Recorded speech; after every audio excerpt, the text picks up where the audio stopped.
Getting counseling therapy from professionals is still considered a stigma. People with mental health problems can also experience discrimination and negative treatments in all aspects of their lives. This stigma and discrimination makes many people problems worse. Mental health remains a taboo in Asia. Poor mental health affects nearly everyone at some point in their lives. A common reason why mental health can be a taboo subject is a fear of appearing weak and vulnerable in front of others. TheInnerlynk, TIL, is a queer-friendly, queer-accepting, and client-affirming organization. We are governed by the Malaysian Board of Counselor, LKM. We are also certified fitness practitioners, certified yoga instructor, sound and healing therapist, music therapist and art therapist, offering psychological services such as mental health counseling for individual, couple and group counseling, psychiatric care, psychological assessments, child counseling and development, career development, employee care and workshops and wellness services like yoga, sound therapy, music therapy, fitness classes and art therapy for those experiencing mental illness and people who are undergoing life stressors. We help people to achieve a stable mental health and mental wellness and live the best life. Our fitness trainers help your body to be healthy, and brain health experts cleanse your thoughts. Fight back, take the negative thoughts captive and replace them with life truths and reality. Reach out to us, visit our website today. TheInnerlynk.com, email us for more information or meet us personally or office during opening hours and enjoy our extraordinary and specialized services. It's never too late to enjoy a healthy life. Let us help you take care of your mental health and wellness.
Hi. Hi. Hello, hello, hello. So I suppose we're starting since we're all here. We do have a minute left until 8. Okay, well now it's 8 o'clock. So hello, lovely Hi, to see the Hi. everyone. both of you. Thank you for Thank you. Thank being you for having here. us. Yeah. Sure. Okay, so we are just going to get started, and I think I'll just introduce, what we're going to be talking about a little. Then we can move on to, the topic of today, right? So Sure. thank you, Priya and Camilla, for being here. And good evening, everyone. I'm Ilea from TheInnerlynk, your moderator for today's YouTube Live, Understanding Suicide from the Lens of Mental Health Professionals. And the World Health Organization reports that every year about 703,000 people take their own lives, and that's one death every 40 seconds. And indeed, many others attempt suicide. In 2019, suicide was the fourth global leading cause of death among 15 to 29-year-olds. So, at the micro level, suicide is both a psychological and social phenomenon, but we also know that there is the experience also of suicidal ideation, which can develop due to factors such as painful life experiences, hopelessness, and lack of connectedness. And let's not also forget that there is a progression from ideation to suicide attempts. And here in Malaysia, suicide is also and continues to become a serious public health problem. Today in Malaysia, for every 100,000 people living here, an estimate of 6 to 8 people will take their lives. Suicide is a tragedy that affects families, communities, and countries and has long lasting effects on the people left behind. However, most people will be at a loss when their friends, family members, or even strangers attempt suicide. Therefore, we are here today to raise the awareness of suicide prevention and to help you who are watching to learn more about the role of mental health professionals in suicide prevention. And what better way to do that than to hear from two mental health professionals today? Tonight, we are joined by Priya and Camilla from Soul Alchemy Psychology. And thank you both for joining us. I think I'll just give a brief introduction to both our panelists today. So let's get to know them a little.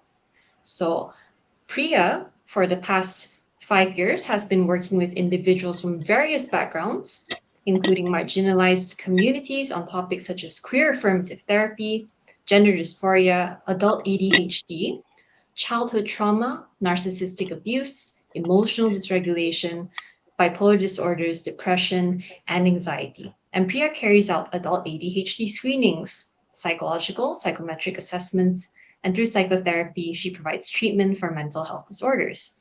And her therapy orientation mainly includes person centered therapy combined with cognitive behavioral therapy and acceptance and commitment therapy. And Priya's stance is that compassion and humanistic regard is essential in therapy. So thank you, Priya, for joining us Thank today. you for Could the you say hi to introduction. our audience? Hi. Hi. Thanks for joining. Yep. Good to have you all here, of course. Good to have you too. And I'll introduce Camellia as well. Yeah, Camellia. She is passionate about creating a safe and healing place for clients to work through life's difficulties. And Camellia has 3 years of experience working with adults experiencing depression, anxiety, trauma, attention deficit, hyperactive disorder, obsessive compulsive disorder, relationship difficulties, burnout, and work stress. She also has 2 years of experience providing gender dysphoria assessment and readiness for medical transitioning assessment.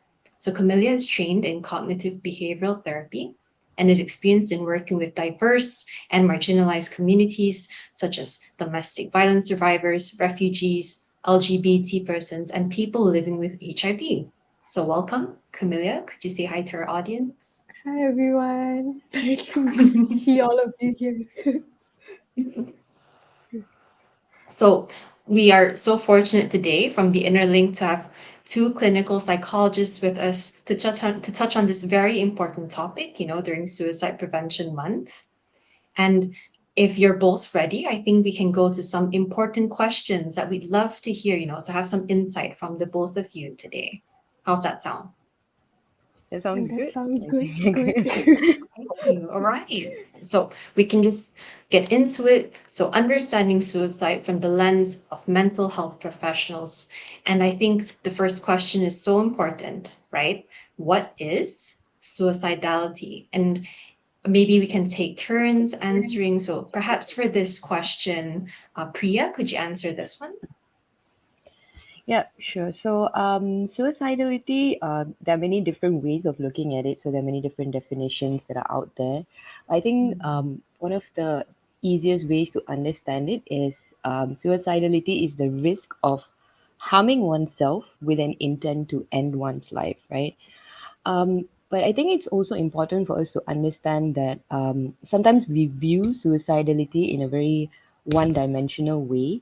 So, and the thing is, suicidality can be experienced very differently by different people, right? So, it could be having or experiencing suicidal ideations or the intent to end one's life.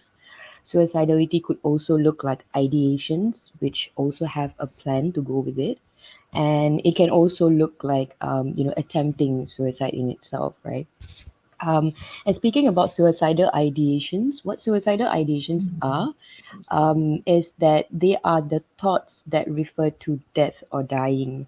The severity of suicidal ideations can actually vary. So, different, as I mentioned earlier, each person could experience this very differently. So, it could look like fleeting, unwanted passing thoughts. It could range from those up to stronger and more frequent or intense thoughts of dying. So, those fall in the category of suicidal ideations, right? And there are different layers to this as well, right? So, suicidal ideations, the thoughts about suicide, they can actually be experienced as either active suicidal ideations or they could be passive suicidal ideations, right? So, this could look like active suicidal ideations, could look like having the intent to actually end one's life by harming the self. So, those are more active, while passive suicidal ideations could look more like, for example, going to bed and wishing you don't really wake up in the morning. So it's not tied to the act of harming yourself through suicide, but in some ways it's about wishing that things would end, or that not wanting to actually continue in a more passive way. But with that being said, it's also important for me to put this out there, right? So it does not mean that one is less dangerous than the other, because at any point in time, passive suicidal ideations can become active suicidal ideations. So, which is actually why it's always important to seek help the moment you realize that you are experiencing suicidality of any form, right? Because we don't really know where you fall on the spectrum, and it's always important to work with a mental health professional who can help you deal with that. Yeah. All right. Oh, it looks like I'm not sure. Camelia looks like she has something she wants to add to that. Oh, um, yeah. And like what Priya said, like Mhm. suicidal ideations, they can be like more passive suicidal ideations, like thoughts, like, but not necessarily having plans. And they can also be active, like actually having a plan and having the intention of carrying it out. And like what Priya said, it is very important to take all suicidal ideation seriously, because at any point in time it can become active thoughts, active like plans. Yeah. Okay. I think this is a very interesting perspective that we're highlighting, just because one person may be showing signs of passive suicidal ideation and not active suicidal ideation, that we shouldn't be ignoring one or the other, that one shouldn't be prioritized over the other. And we're on the topic of this act or intent, right? Where we're talking about suicidality. So I think we can move on to our next question then.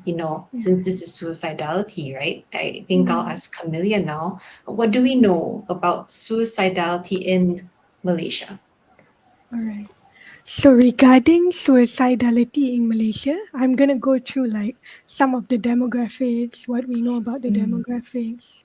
So I'll talk about what are the numbers, what are the percentage of people who commit suicide in terms of gender, in terms of age, and what are the main reasons also that people report Mm. like committing suicide for. So according to reports, ever since 2019 up until May this year, so May of 2022, there have been a total of 1,708 deaths by suicide. And Mhm. what that means is, on average, there's about 3 deaths by suicide each day in Malaysia. And that's quite a high and concerning Mhm. number. And out of this 1,708, about 83.5% of people who die by suicide are female, whereas the remaining 16.5% were male. So you can see here that the majority of the suicide victims were female. Mhm. And in addition to that, more than half were aged between like 15 and 18 years old. So about 872 cases were of involved victims between the ages of 15 and 18. See. Uh, yeah, yeah. And then about 668 were between Mhm. the age of 19 to 40, and the other 168 were above the age of 40. So from here also you can see that more than half are like in their adolescence, like 15 to Yeah, really 18. young people. Yeah. Yeah, yeah. And what was reported, like the main reasons behind the suicide rates, were the three main reasons were like troubled family relationships, Mm. emotional pressure, and also financial constraints. Yeah, yeah. So those seems to be the main like motivation behind suicide, at least the reported ones. And as Mm. for state, Johor has the highest reported number of suicides in 2019 and 2020 with 101 cases. Whereas in this year, Selangor registered the most cases this year with 117 Mm. cases. Yeah. So those are the demographics that we know of for Malaysia. Yeah. Yeah. Yeah, yeah. And those are very detailed as well, I think, about what Malaysia looks like in terms of suicidality as well. Mm. Thank you for explaining those things in detail. And I'm picking up some very important things to look at, the fact that there are a lot of youths who are Mm. committing suicide, an alarming age, 15 to 18 as well. Mhm. Mm. Yeah, yeah. And even like it was found like a few years ago, right? In Mhm. 2017, it was found that among Malaysian teens, the suicidal ideation, like suicidal thoughts, has increased by 8% to I ten see. percent. So there seems to be like a higher reported rate of suicidal behavior among adolescents in general, Mm. especially among teenage Mm. girls. Yeah, yeah. Mhm. Mhm. And this is Okay. quite concerning, and something that we should look more into, like maybe raising more awareness among adolescents about mental health and what to do if they are experiencing like mental health symptoms. Mm. And the fact that you also brought up the teenage girls, and in your Mm. statistics earlier, you mentioned that in that good number, a lot of that percentage, I think you said over 80% were females, which is Yeah, interesting because in the global research, as far as I know, yes, science research tends to tell us that males are more likely to complete suicide compared to yes, females. But here in mm, Malaysia, so far the statistics are pointing to females as well. So that's an interesting difference to take note of as well. yes, yes. It Right. is quite different from what I expected as well. Like you mentioned, usually it's Mm-hmm. more males that complete suicide, right? Yeah. Mm-hmm. Just to add into that, right, Alia, right? So Yes, yes. when we talk about completing suicide, right? So, for example, the statistics Mm-hmm. around the world which show that males actually report a higher percentage of Mm-hmm. completing suicide, it does not also necessarily mean that there are less females attempting suicide. It means that Right. completing suicide just ends up being higher a percentage among males. Mm-hmm. A lot of times, I think research shows it's because with the male population, they tend to choose more Mm-hmm. lethal ways of committing suicide or ending Mm. one's life. So that also translates to the higher percentage of completed suicide worldwide. I see. And again, that tells us also just because there's this difference in statistics, it doesn't mean we have to ignore one population over the other. So important. Thank you for bringing That's that very up. true. Yes. That's very true. Yeah. Right. Okay. So if this is, how it is looking like in Malaysia, I think this brings us to our next question. What are some risk factors for suicidality? And I'll throw this question to Priya. Right. Okay. So, some risk factors that we know for suicidality, right? So this is not an exhaustive list, but these are some of the following risk factors. One of the most important or main ones that we know is those who have attempted suicide before. They are at a very much higher risk of attempting suicide. So Mm. that's a very huge risk factor for suicide. Other important risk factors for suicide is that sense of hopelessness, worthiness, social isolation, disconnection, loneliness that sort of goes on for a period of time, right? So that becomes a risk factor for suicide. Experiencing a stressful life event such as the loss of a loved one, breakup. It could be the loss of a pet. It could be a lot of different things, right? The ending of a relationship, Mm. financial constraints. So these could be risk factors for suicide that we know of as well. Apart from that, there's also substance abuse concerns or issues, right? So for Mm. example, alcohol and drug abuse can also heighten the thoughts and the impulsivity that is associated. So, for example, there are suicidal ideations that are already present. Alcohol, substance use, drug can sort of heighten the ideations because of the impulsivity, because of the lowered threshold that happens when there is substance in the system as Mm. well, right? So that's a risk factor for suicide.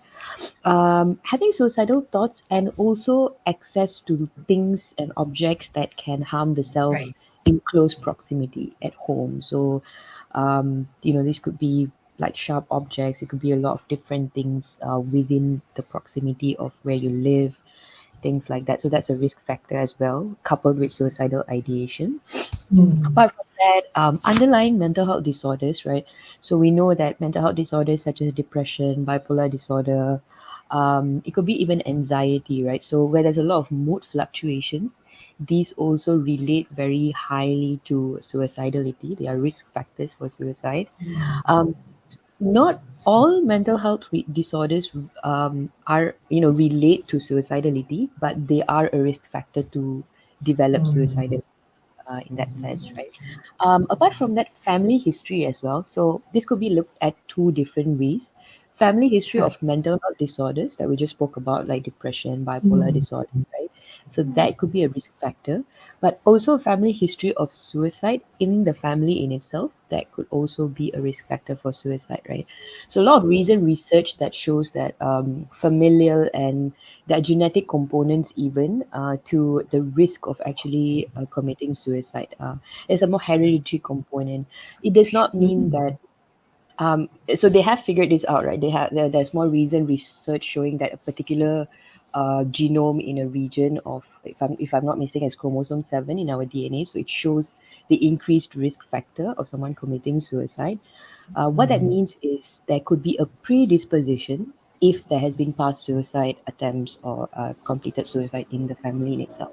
So that's another risk factor for suicide. Apart from that, I think we don't talk about this as much, but we spoke about how mental health disorders are a risk factor for suicidality, but Mhm. medical conditions and medical illnesses, right, can also be a risk factor for suicidality. And a lot of Mm. times when there are chronic illnesses in the picture, someone is suffering from a lot of pain, that could also, be a risk factor for suicidality that we know of. Yeah, okay. And it seems like there are just a multitude of factors that can, be a risk factor for suicidality, so much so that we may even overlook it. And it seems like even a new one, when people are researching into genetics as well, that could also be a certain risk factor. I'm hearing, a lot of topics on like family history, also on mental health disorders, Mm. and really many other things. And I remember earlier when Camelia was saying some of the reasons, for suicidality happening in Malaysia, yeah, include financial distress, emotional distress, and also um, problems in the family as well. That seems to tie in a little bit. Do you have any thoughts about that, Camelia? Mm. Yeah, yeah, yeah. Um, yeah, I think that, like what Priya mentioned, there's a lot of risk factors that go into suicide Mm. and some that are currently being researched. But there are also like the presence of what you mentioned before, like adverse life events, like, for example, like difficult life events, family problems, financial issues, work problems. And these are all stressors that when a person feels overwhelmed and they feel like they cannot cope with that feeling of overwhelm and they don't see a way out of it, like maybe they don't see a solution or the pain ending anytime soon, then that's when they may start feeling like hopeless, helpless, and that's when the risk of suicide may increase for some people. Yeah, yeah. Yeah, yep. And we're bringing back in, I think, about suicidal ideation as well. That's coupled with all of these risk factors Mm, happening also, right? yeah, Okay. So since we're on risk factors, I'm Oh, sure sorry to our interrupt audience you, must right? be. Oh Alia, yes, sorry. So there's another important sure. one as well. So I think it's also important to Mm. mention Yes, this, right? please. Being queer affirmative practitioners as well. I mm, think we Mm. have to also talk about how being part of the queer community, being lesbian, gay, transgender, bisexual, right? That mm, coupled with living in a family environment or family environment which is not accepting or hostile, Yeah. that can actually absolutely be a risk factor for suicidality as well. So mm, that's an important one.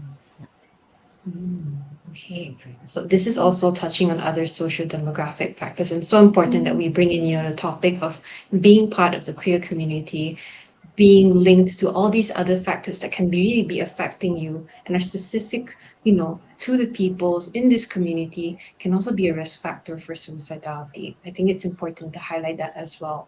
When a community is marginalized, what other factors can contribute, to suicidal ideation, to suicidality as well. So, Yeah. okay, yes. I'm sure by at this point, our audience must be wondering what do we do when there are these risk factors? What do we do when there's suicidal mm, ideation? So that brings us to our next question, right? How does seeking mental health support, such as therapy, help someone who is experiencing suicidal ideation? Right. So yeah. this question is to Camelia. All right. So let's say a person comes in for therapy, right? And this person has suicidal ideation. I'm going to talk about what the therapist will work on with them in sessions. Starting off, usually, when you go for therapy sessions, there will be goals in place. So for someone who is suicidal, the most common like long-term goals that the therapist will work on with them would be like the first would be to reduce the suicidal impulses and ideation and return to the highest level of like previous daily functioning. So how this will work is usually the therapist will check in with the person like how often do you have thoughts of suicide, like how severe are the thoughts, like how intense are they, check on their intention, do they have any methods for in mind for how they plan to do it. And what the therapist will aim to do is to try and reduce these suicidal thoughts, suicidal ideation. So that would be the first long-term goal. um, the second one will be to stabilize the suicidal crisis. And the third long-term goal is to place the person in an appropriate level of care to address the suicidal crisis. And what this means is like, for example, like if a person comes in and they have like plans and those plans are like happening soon. Like for example, they say in the next few days they intend to harm themselves. What a therapist might do is they might work with them to create like a safety plan and things like that, and might reach out to like their emergency contact, see if anyone can help take care of the client, monitor the client outside of session. But let's say if the risk is too high, Mhm. the therapist might also suggest and arrange for like hospitalization just to keep the client safe. So, based on like the evaluation of how high the client's risk is, the therapist might suggest like different levels of care. Like for example, from meeting more frequently in sessions to like having like emergency contact, like take care of them, monitor them outside of sessions, to also Mhm. something like hospitalization if the risk is too high. And Mhm. the fourth long-term goal that therapists will generally work on for someone with suicidal ideation is to increase a sense of hope for the self and the future, because hopelessness is one of the main things that people who are suicidal will report, and it's also one of the driving factors for suicide. You know, when people feel like there's no way out or the future is hopeless, so increasing that sense of hope would be something that's done in sessions as well. And so some steps that will be taken in sessions to achieve these long-term goals, because these are goals, but the way that Mhm. these goals will be achieved, one of it is to explore the client sources of emotional pain and hopelessness. So the therapist will explore, you know, what are the factors, what are the emotions, what are the experiences that contributes to this person's emotional pain, to their sense of hopelessness, and try to provide empathy, support to them during this very painful time. And in addition to identifying, you know, the source of emotional pain, uh, Mhm. another thing a therapist might do also is to like implement like problem solving. So, for example, if the client has, you know, like because every client is different, but Right. you know, like what was mentioned just now, like the main factors that drive people to suicide would be like family problems, financial Mhm. issues, you know, things like that. So let's say if there are those very real life problems, you know, that are causing them emotional pain, like financial issues, family issues, the therapist will work on like problem solving, decision making skills to address these issues and see what are the alternatives. Are there any avenues that they can reach out to for help Mhm. with their issues, things like that. And this is in a way to help tackle the issues that are causing them emotional pain, but also to create like I guess, an approach to problems where problems and solving them are viewed as like a natural part of life, and not Mhm. something to be avoided, and something that can be overcome, you know, like so. Mhm. Yeah. And other things that will be done in sessions also would be like to find and develop coping strategies for suicidal urges. So these can be things like ways to regulate emotions, ways to Mhm. tolerate distress. So things like, can we have more physical exercise in day-to-day life? Are there like relaxing and distracting activities that a person can do when they are feeling overwhelmed?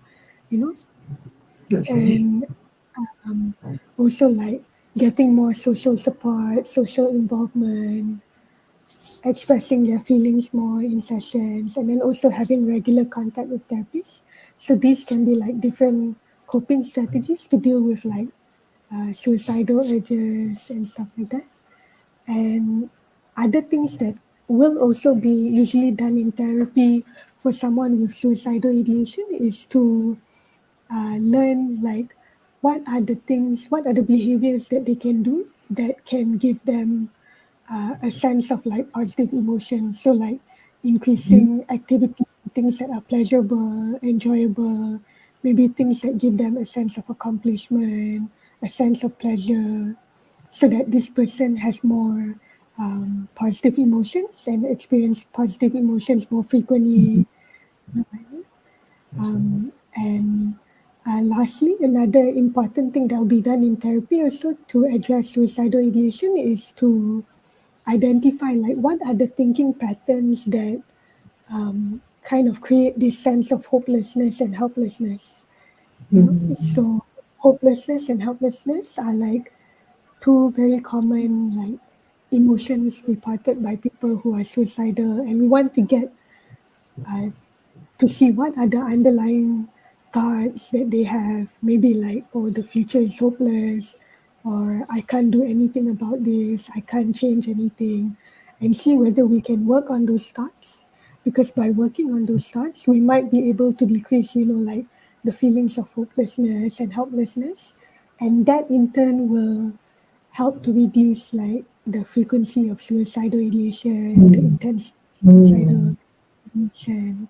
Yeah. So those are like generally like the long-term goals for Right. people who have suicidal ideation, and some of the techniques in session that will be done to address it. But of course, these techniques will be over the course of many sessions. Yeah. Right. Okay. And I like that you also explained, this is not just something that just happens once and then you leave. It happens Yeah. over a few sessions because you cannot just, settle all that source of emotional pain in one session. And I hear Mm, when you explain it, Camellia, that um, addressing these suicidal ideations, it's not just we're just going to talk about it and overcome it, but you said there are some certain goals like reducing the risk yes. of suicide, and also stabilizing the situation, and also Mm, providing the appropriate care. And I can hear it's also identifying the source of emotional pain, mm, teaching coping strategies, exploring other alternative approaches as well. yes. I think when you mention these techniques, I think it'll be also interesting to hear, from a clinical psychologist's perspective, bringing us to our next question, right? Mm. What kind of clinical interventions then would a therapist carry out if at all the client in the session is feeling suicidal? And I'd love to throw this question to Priya. Right. Okay, so this is also sort of expanding and drawing on what Camilla just shared, right? So what Camilla shared is quite a huge breakdown, like what happens throughout over a longer period of time in terms of managing suicide, especially once the crisis situation is over, right? So we would assess and then we would deal with it, and then it would be like sort of like what happens, what goals we set, how do we work with it. And the clinical intervention I'm going to talk about right now is going to be what happens right off the bat when someone comes in, or whether an existing client that we have already. Um, they can report suicide in the session, or sometimes we might just pick up on certain things, or we might explore, for example, that feeling of hopelessness, and we realize that there might be more to this, and sometimes we would explore in the direction of suicide, very consciously as well. So this is how it would look like once we identify suicidal ideation is present, right? So what we would first do is what is called a suicide risk assessment.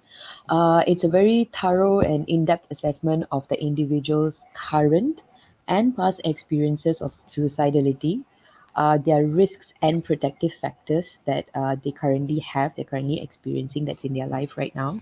And some of the areas that we explore, this is also not limited only to these areas, but some of the areas that we explore are: how are they experiencing the suicidal ideations? How severely they experience them? How frequently they experience them? Do they have a plan? Have they attempted? Okay, if they have a plan, what, how, where, when, what do they have in mind with this plan, right? So some people, they have a rough plan. Some people, they have a more specific plan. We check in if they have attempted before. How close have they been to attempting before? Is this a crisis situation? That's also us gauging and assessing. If this is a crisis situation, are they at an immediate risk of harming themselves right now?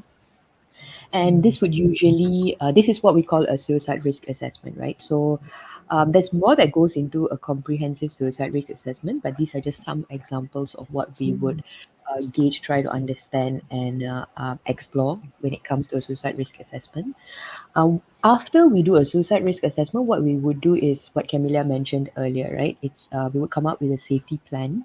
This is a very customized plan to the person, to the client in the session itself. After, and this is only after we have thoroughly, comprehensively assess the risk of suicide where they are at, right? Of course, it's going to be very challenging and difficult to know exactly. And sometimes clients might even not be ready to talk about it. They might hold back, they might withhold information. But we will usually try our best to assess and understand to the best extent that we can. And once we have done the suicide risk assessment, we would come up with a safety plan, um, customized to the person in the session itself, the client in the session itself, right? So a safety plan could look like resources, could look like emergency context, could look like what this particular client can specifically do based on the information that we already have about them, maybe based on the history taking that we have about them, maybe based on what we know has worked in the past, what we know has been their protective factors from the suicide risk assessment, right?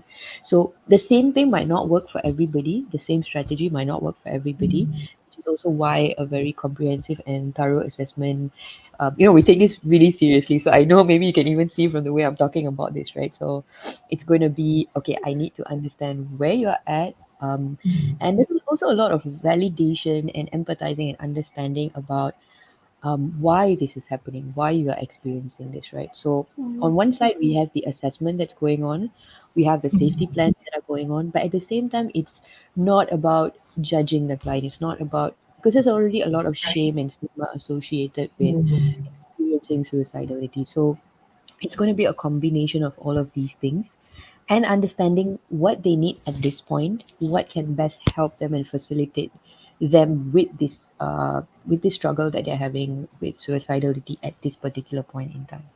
So yeah, like I was talking about earlier, right? Where exactly they can go, what can they do, and what are some things that they can fall back on. So a safety plan is essentially a very well constructed plan that a therapist works, a psychologist or a therapist, a counselor works with their client, which they have in advance. So it's already worked together. It's a template that you have that when the intense emotions surface, that there is something that you can sort of fall back on without much thought, right? So that's something that you can go to when these thoughts and emotions are sort of surfacing. But of course, in our suicide risk assessment and safety plan, we would also often advise a client, right? So if you feel that you are at an immediate risk of harming yourself, right, then the best thing to do is to just walk in, bring yourself to the nearest emergency department of a hospital, right?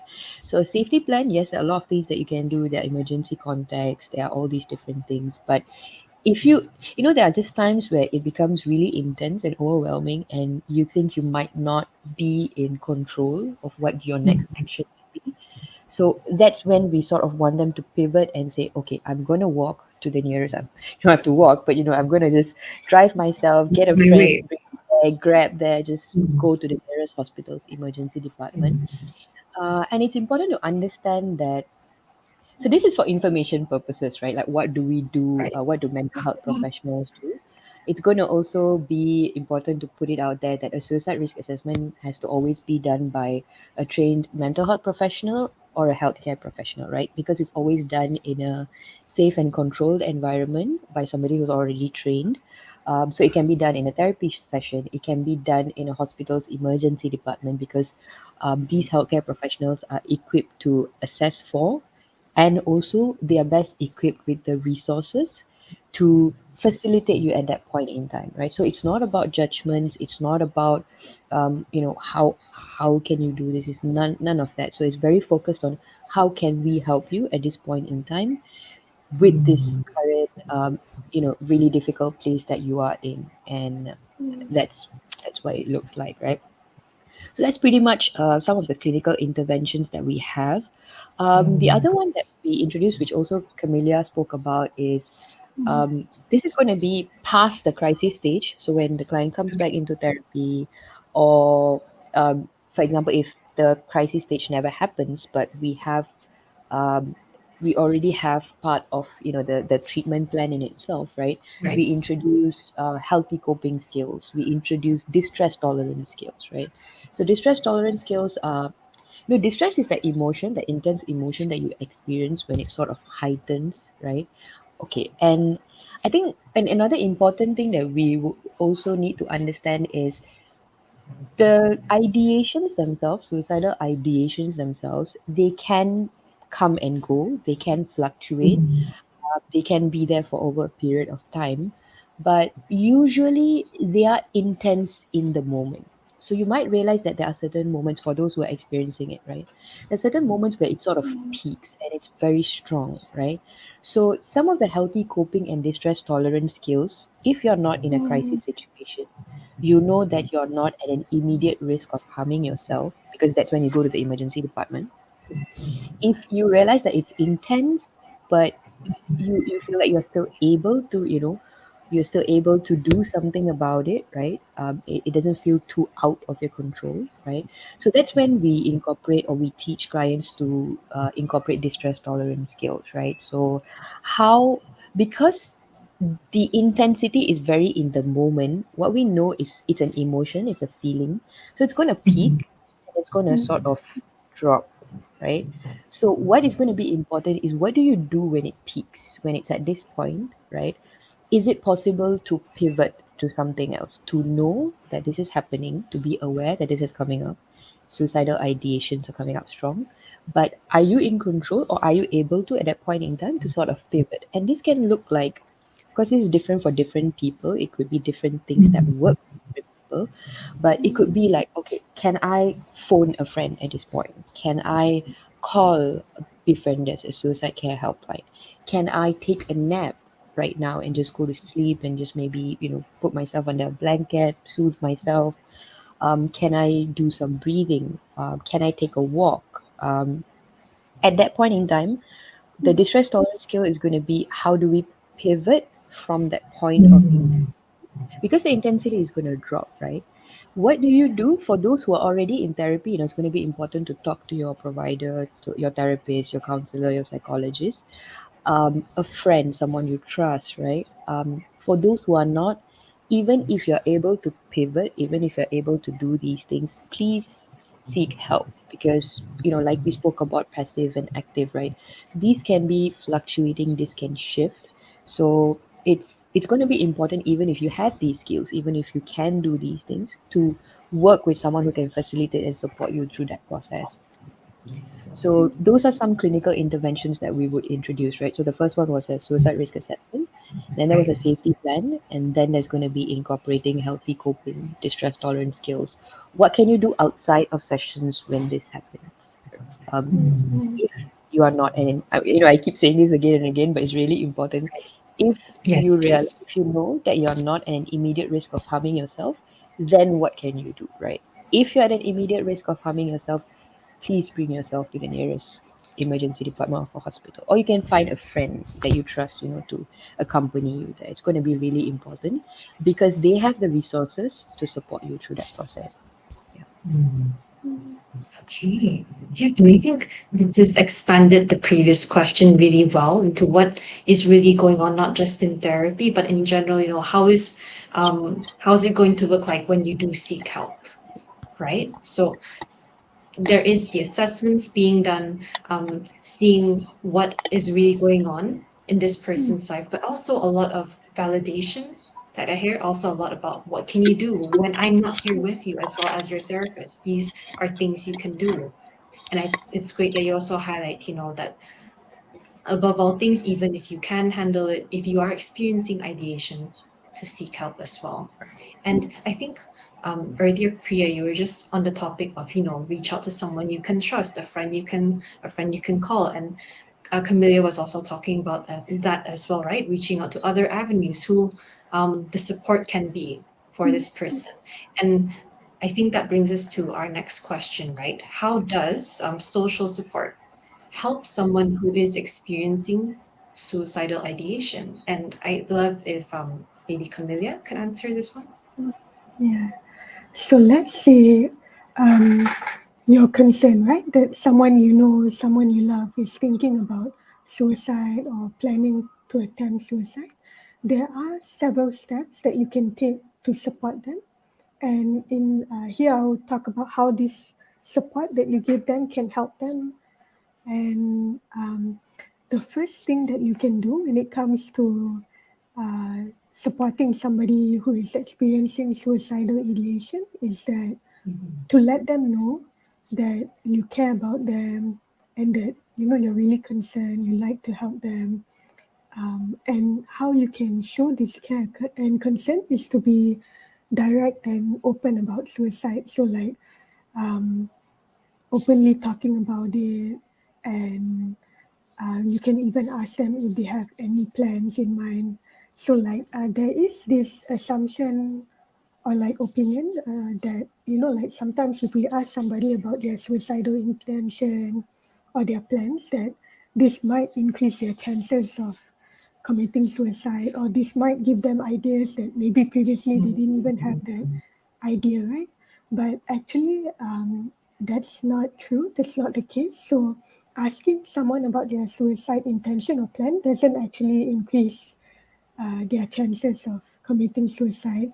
Instead, what it does is that it helps the person to feel safe enough to talk about it, to talk about their feelings and their thoughts, and to get help. Because I think when you ask someone directly, it kind of shows that you are open to talking about it, you are open to hearing about it, and that might reduce the person's like self-consciousness or shame or stigma around admitting that they have those thoughts.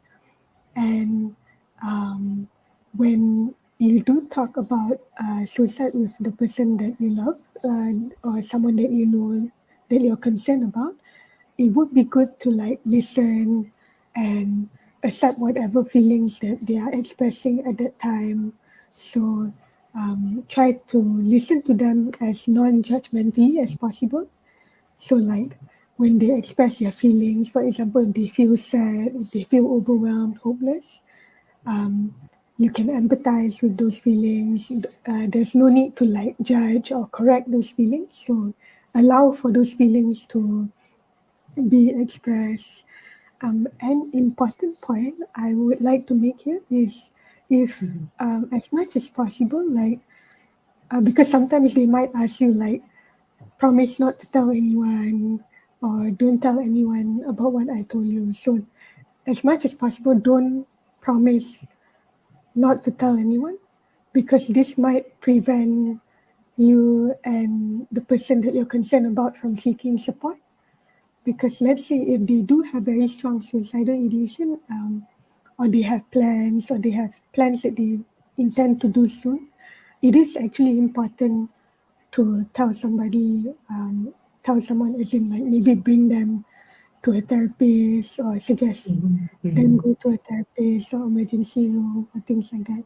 So, but before I go further into that, some other things that you can do when it comes to like supporting someone who has thoughts about suicide is to help them like get an appointment, like what I mentioned before, with a medical health professional. So like this can be like a psychiatrist, a psychologist, a counselor. And what you can do is you can offer to go along, like you can accompany them and maybe wait for them in the waiting room while they're having their session. And let's say if the risk is very high and they say like they plan to do something soon, like they plan to hurt themselves soon or commit suicide soon, then go. The best thing to do would be to go to the emergency room. So ideally, go to an emergency room of a public hospital, like a government hospital, because as of now, like private hospitals do not usually handle like suicide emergency cases. So the best would be to go to an emergency room, government hospital emergency room, public hospital emergency room, and there usually there would be like a psychiatrist or a medical care professional who will be available to do like the suicide risk assessment, things like that, like the ones that Priya mentioned. There's usually someone there like 24 hours. They are fully equipped to like handle cases, and they also usually would have like maybe like a ward, psychiatric ward, or inpatient facility where if the risk is too high, then there is a place for someone to be admitted to maybe like for a while until that risk is deemed to be lower or the person is no longer deemed to be at risk to like harm themselves. And another important thing when it comes to like providing support for someone who is having suicidal ideation or plans is to also check in with yourself. So because it can be quite stressful, like emotionally draining, and it can take a toll on the person providing support also. So it would be good to check in with yourself and find someone that you can talk to about, like if you are experiencing stress or worry, sadness about this person that you're concerned about. And yeah, and this is very important because you can only provide as much care as you also have. So if, like in order to care for others, to some extent, you also need to care for yourself. So if you need to support for yourself also, it would be good to talk to someone that you trust or even seek care yourself, like with a professional, if like you're stressed or concerned about someone else in your life having suicidal ideation.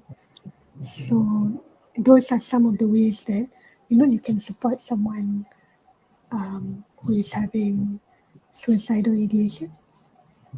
Okay. Okay. So that is, I think that touches a lot also with all the ways you said that people can support, others who are experiencing suicidal ideation. I hear a lot of being with the person, helping the person find appropriate treatment, to listen to them. I'm hearing there is a lot of the delivering of you are not alone throughout that whole process, Yeah. right?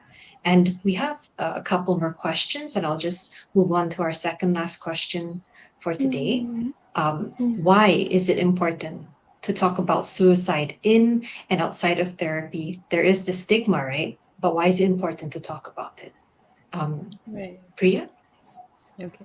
So, as Camilla mentioned earlier, right, I think there's also this myth that talking about suicide perpetuates it. But what a lot of research shows us, and what we have seen in therapy as well, right, is that talking about it, creating a space to talk about something, reduces, like you mentioned, right, there's a lot of stigmas, a lot of shame associated with it. And because suicidality can be a very disconnected and isolated experience, right? There's this sense that, and a lot of times it feels that way, right? That you are alone in this. There's no way out. That there's no one else who's experiencing it, right? There's a sense of disconnect because the whole world seems to be okay and the whole world seems to be fine.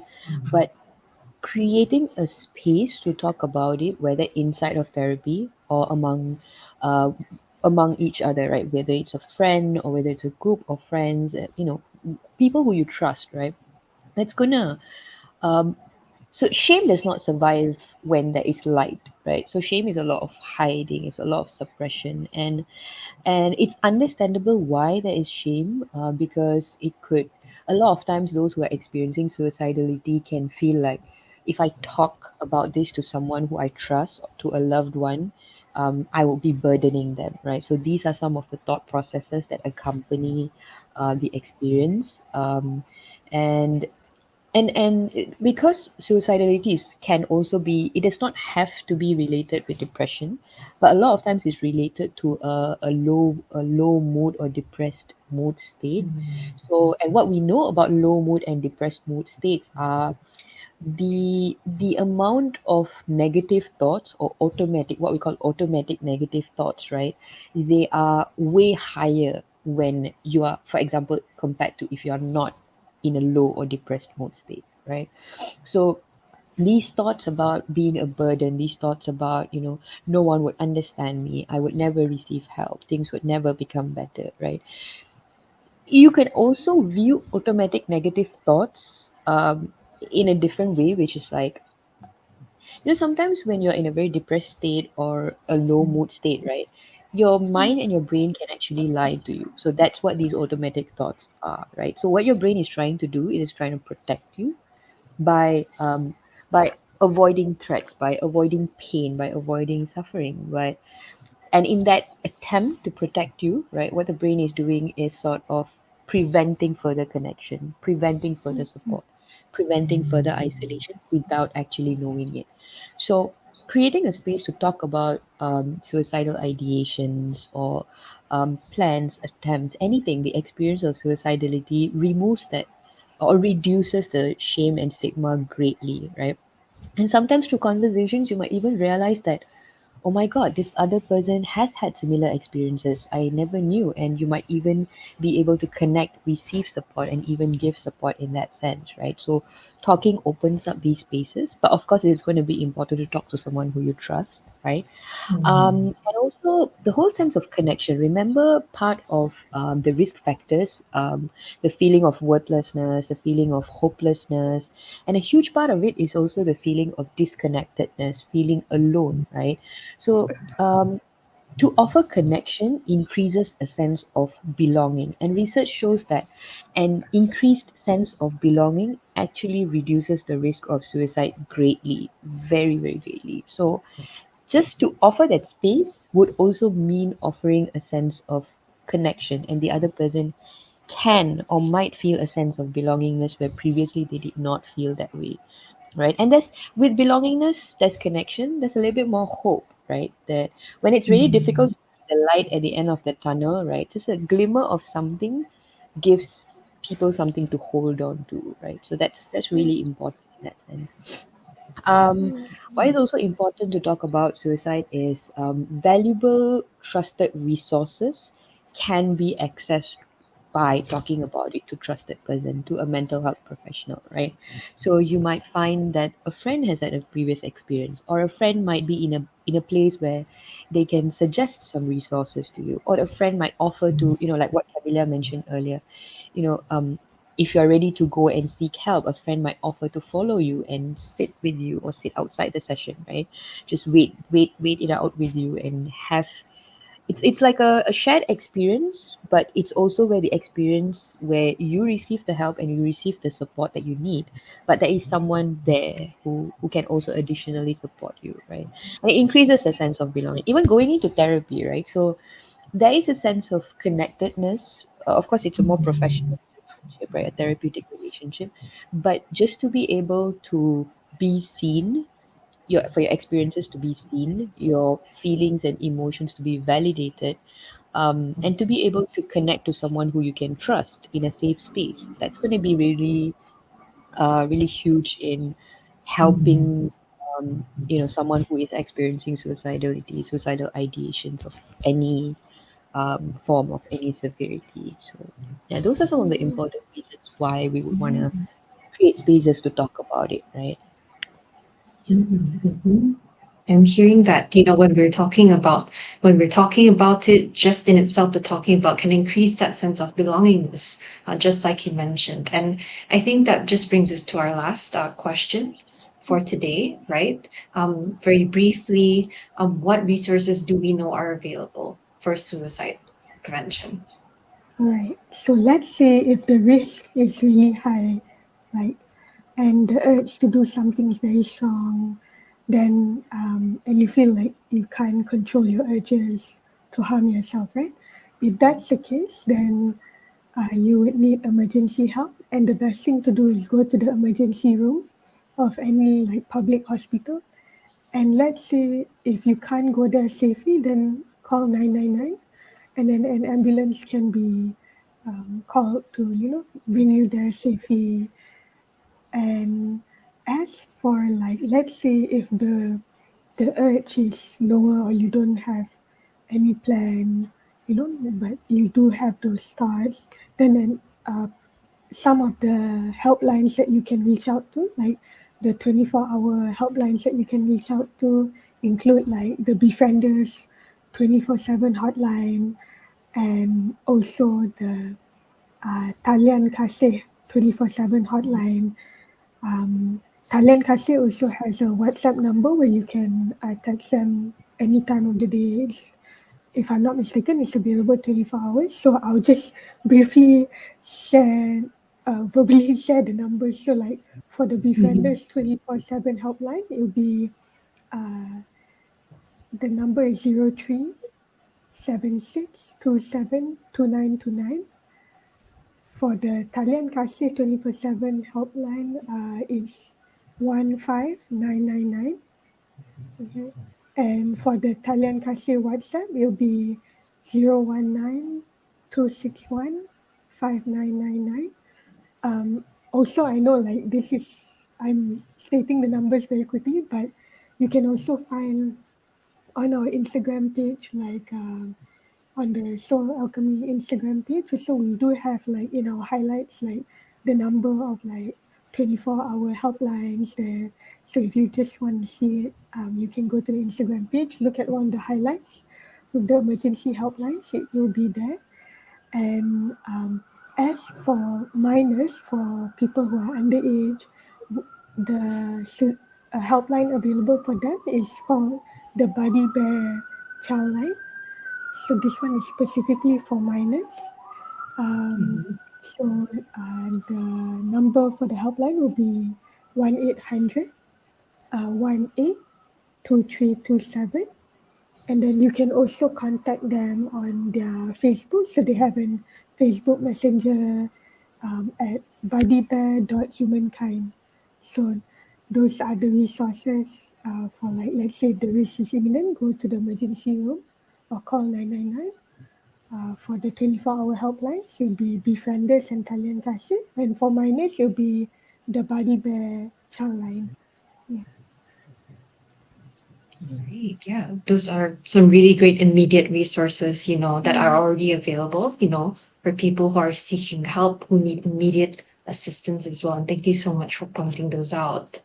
And I do get that we are, exceeding the time a little, but there are questions for us that the audience would love for the both of you to answer.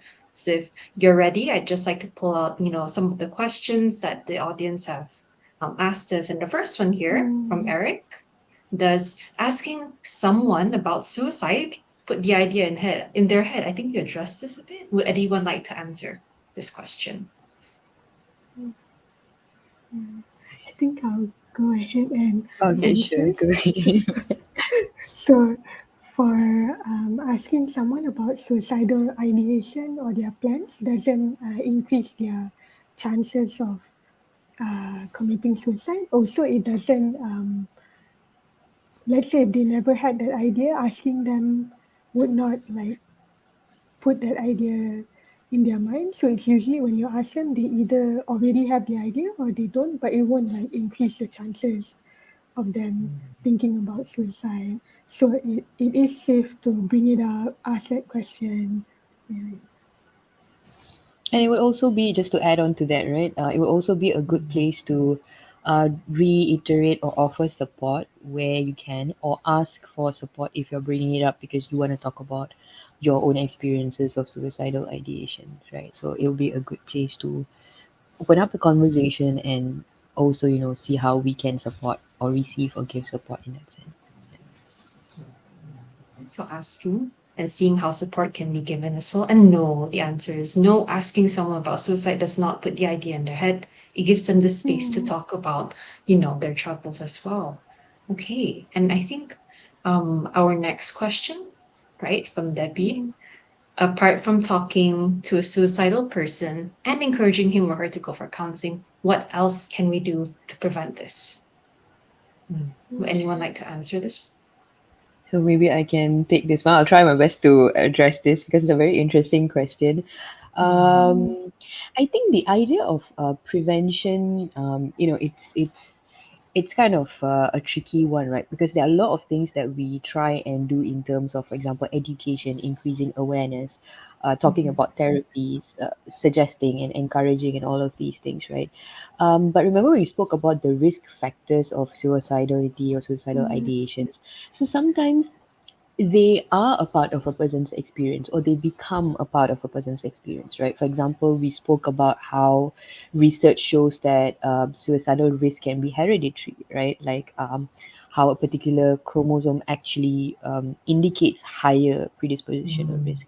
So sometimes I'm going to say it's going to be, there's no clear answer to this actually, but I'm going to say it's going to be very difficult to prevent suicidal ideations from happening, because remember we discussed that ideation are thoughts of death, of dying. So sometimes these ideations are there, or they happen for a reason, because remember we discussed there are difficult life experiences and all of these things, right?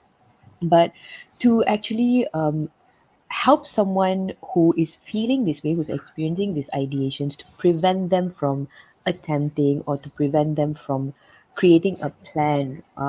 It's going to be difficult as well, because sometimes that's already a part of their experience as well. But that's also where seeking mental health support, talking to a trusted person is going to be really important, right? So, and I believe talking about it, having conversations like what we are doing right now, these are also ways in which we can increase the awareness, or reduce a little bit the sense of isolation and disconnectedness or loneliness, because then we realize that this is an experience that extends, right? A lot of people have that, and there are also even researchers that tells us that to a certain extent, right? Remember we spoke about how suicidal ideations can increase in severity. To a certain extent, it's actually a normal experience to have some form of suicidal ideation, right? For example, passive kind of suicidal ideations. So it could be an experience that a lot of people have, right? Wishing that maybe you feel like it's just been, things have just been not great, and you just wish, like, you know what, it's just tiring and I don't really feel like waking up, right? So it's going to be important to normalize that these are experiences that people have. But what's going to be important is, we don't want to think that it's normal and just let it be, right? So it's going to be important to talk to someone about it, to seek support, to seek mental health support, go to therapy, because we don't know when that can shift from a less severe or a more passive form to something greater. So, yeah, not sure if that exactly answers the question, but I think, yeah, my answer would be, it's going to be challenging, difficult to prevent suicidal ideations, but there are a lot of things that we can do to support someone, and some of the ways that we have discussed already. Yeah. Alright. So that was a interesting, like another perspective on that, right? On that question. And our next question from Kwenwen, how do people attempt suicide to prove something or get sympathy? Okay. I think I'll try to answer this. So, usually, when a person attempts suicide, it's a sign that they are in crisis. And to answer your question, no, I don't think that people attempt suicide to get sympathy, generally speaking. And like I mentioned before, like suicide attempt is usually a sign that someone is in crisis, and it should always be taken seriously and never ignored. So it's also important to not to assume that, let's say, if there's no intervention or something, that they might naturally get better on their own. So it's always good to like get intervention and get proper treatment, because actually when a person has attempted suicide before, there is a very high risk for them to attempt suicide again. That is actually one of the risk factors for attempting suicide, is any past suicide attempts in the past. So to answer your question, I would briefly say no. And suicide attempt is usually a sign that someone's in crisis or in a lot of emotional pain. I think that directly answers the question as well, that the moment that people attempt suicide, to not think about whether it's to prove something or some kind of action, but to immediately say, hey, a crisis is going on right now. That should be the approach that we're looking at. Okay. Yeah. It's better to err on the side of caution, right? Like, to look at it, because there is a risk that a very high risk that it might happen, regardless of what you think or what your experiences in the past have been about this particular person. So if you think you're not in a place of maybe empathizing or helping them, it's okay to maybe offer them or direct them in a way where they can receive further support, for example. Okay, all right. I think that's a good addition, to the question as well. And this question is from Jaden. What would be the stages of thought process that someone who intends to commit suicide go through? Okay. Okay, Mm. so I'll answer this one, right? So briefly, I think earlier I shared about how suicidal ideations can Mm. progress to suicidal ideations with plans, and suicidal ideations with plans can progress to attempts of suicide in themselves, right? The very important thing to know, and we also discussed that the first part, suicidal ideations, can also be further broken down into active and passive, right? So to answer that question, it's going to be, I'm going to say it's not a linear process. So someone does not go through stage A, stage B, stage C, from active to passive, right, or passive to active. It does not work that way, which is why it's usually very complex and difficult to understand where someone is in their risk of actually attempting suicide or completing suicide, right? So that goes back to what I shared earlier. It's better to err on the side of caution and take things seriously when someone expresses that to you, and not sort of um, suppress it, or like shelve it, or tell them things like stop thinking that way, right? Because that's not going to really be very helpful. So generally, how we can categorize it is going to be ideations, plans, attempt, and within ideations they're active and passive. But it's going to be important to understand that it's not necessarily linear. It's not going to be in a particular direction or progression that we. Okay. All right. So while there can be different uh there can be plan, there can be intent, there can be passive or active, suicidal ideation. It is not a linear process. And that's why it's so important to take note at any stage, what is going on with the person.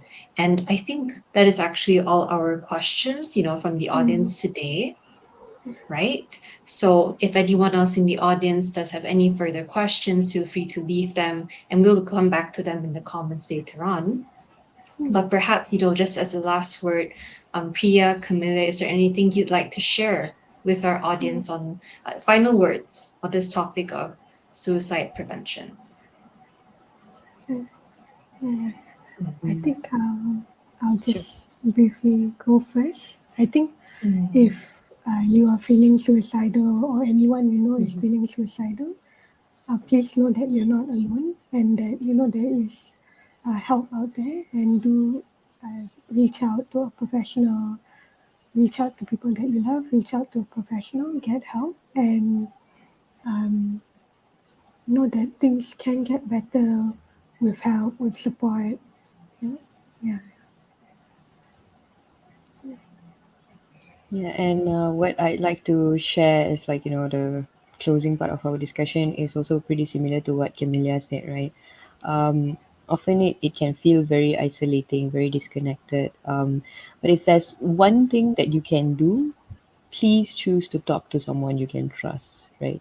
And that can make a whole world of a difference, right? Because sometimes things can feel really bad and intense in the moment, but just having the right support, resources, and help is out there, right? It might not seem that way, but there is definitely help out there, and there are a lot of people out there who are willing to support you in ways that would best help you in this particular situation. So if there's one thing that you do for anyone out there at this particular time who's experiencing this, who's going through a very difficult time, who's experiencing suicidal ideations, please just see if you can talk to one person that you can trust, right? And then from there, we can see if we can reach out to a mental health professional who can help you, and things can get better with that small glimmer of light at the end of the tunnel, right? It could just look like talking to one person who you trust. So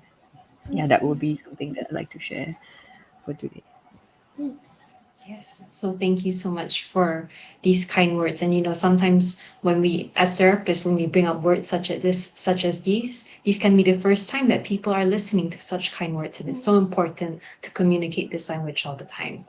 And again, I'd like to thank Camelia and Priya for being with us from Soul Alchemy Psychology. Remember to check out their Instagram page to see the activities they're doing, and their helpline, which is on their highlights as well.